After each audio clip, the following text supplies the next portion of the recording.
بہلول کا نام آپ نے سنا ہوگا، یہ مشہور مجاذیب میں سے یہ مجذوب گزرا ہے. دریائے دجلہ کے کنارے اکثر گھومتا رہتا تھا اور اس کی ادائیں نرالی تھی. مجذوبوں کے رنگ اپنے ہوتے ہیں. سادیہ نزدیک رائے عاشقاں، خلق مجنو نندو مجنو آ کے لست. تو لوگ انہیں بے وقوف کہتی ہے، لیکن اہل عقل اور اہل تصوف انہیں دانا کہتے ہیں. اس لیے بہلول دیوانہ کہا جاتا تھا، لیکن بہلول دانا کہتے ہیں اہل خرد. کہ اصل حقیقی عقل تو ان کے پاس ہیں جو در محبوب تک پہنچ گئے. راس الحکمہ تے مخافت اللہ، حکمت اور دانائی کا سر چشمہ اللہ کا خوف ہے.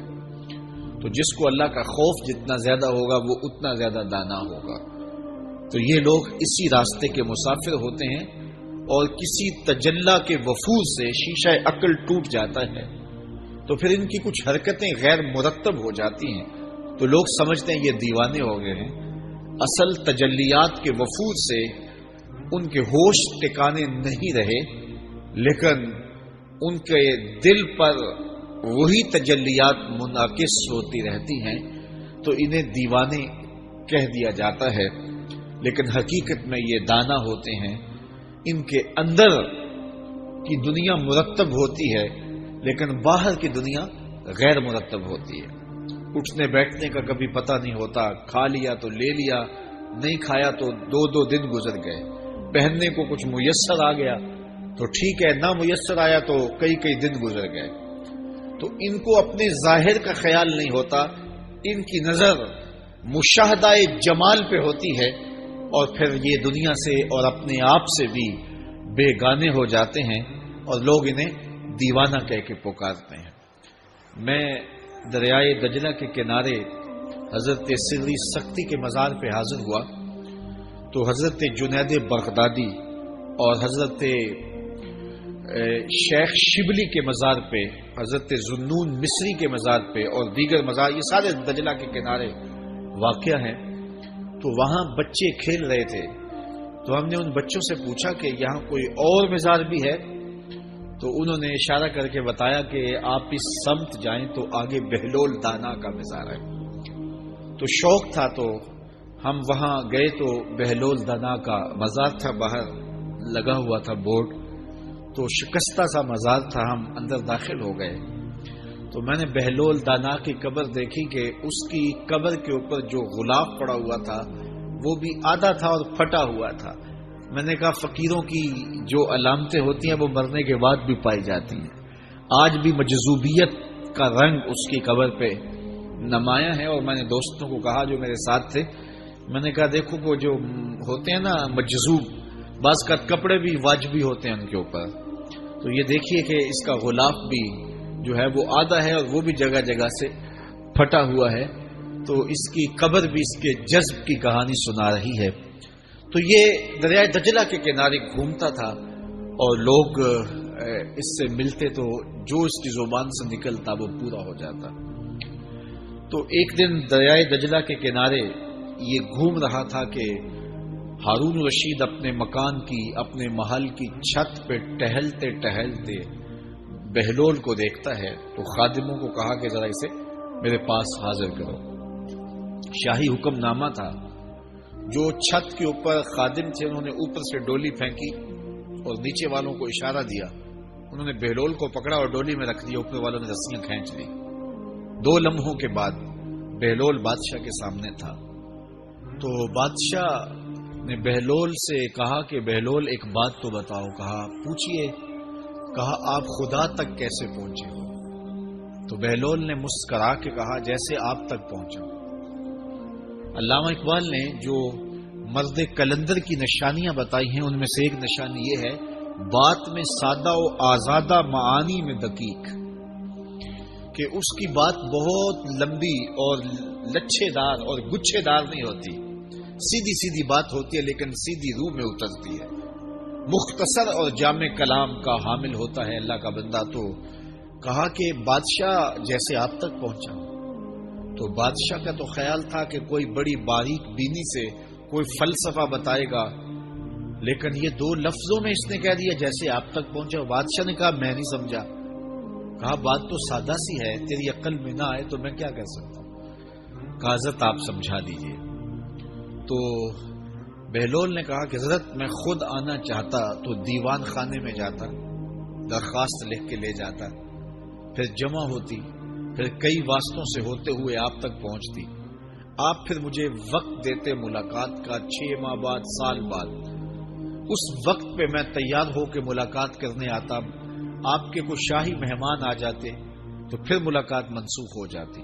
پھر بھی آپ کی مرضی, ملاقات ہوتی نہ ہوتی. میں چاہتا تو مہینے سال لگ جاتے, لیکن ملاقات پھر بھی آپ کی مرضی پہ. اور جب آپ نے چاہا ہے تو 2 گھڑیاں بھی نہیں لگی.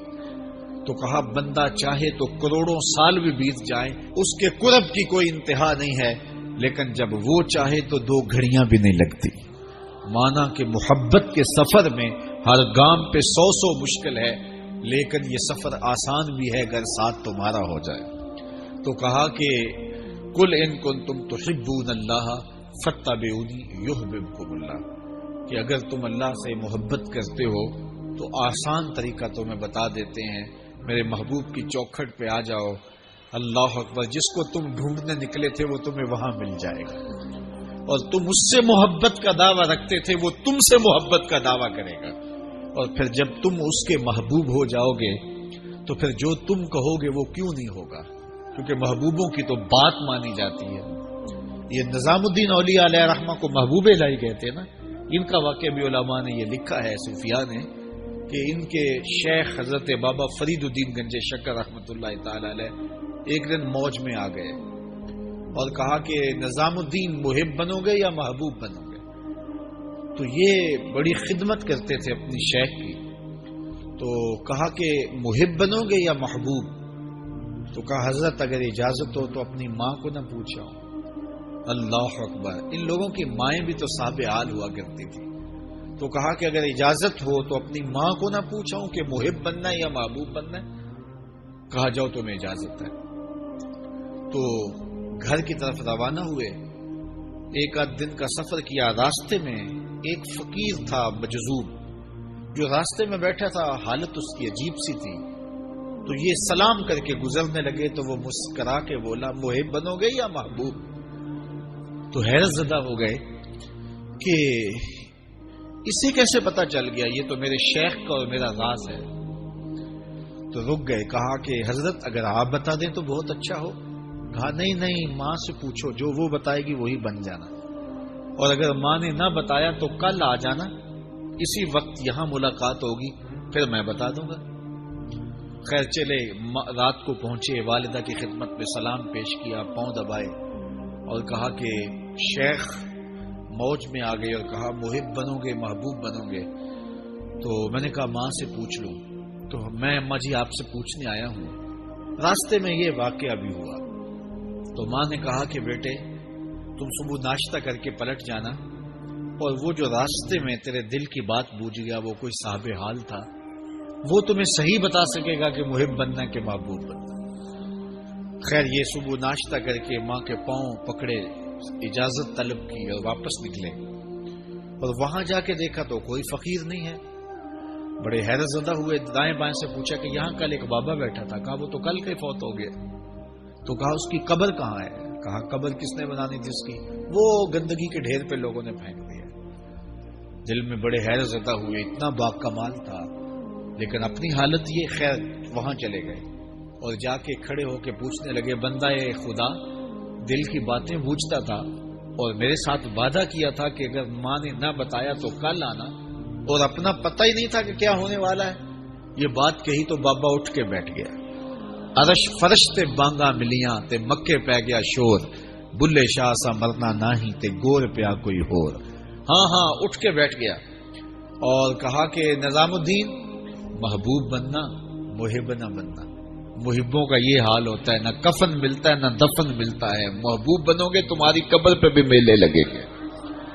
فاتبعونی یحببکم اللہ, اگر حضور کی اطاعت کرو گے, حضور کی فرما برداری کرو گے تو تم محبوب بن جاؤ گے. تو حضور کی محبت خدا کی محبوبیت کا ذریعہ ہے.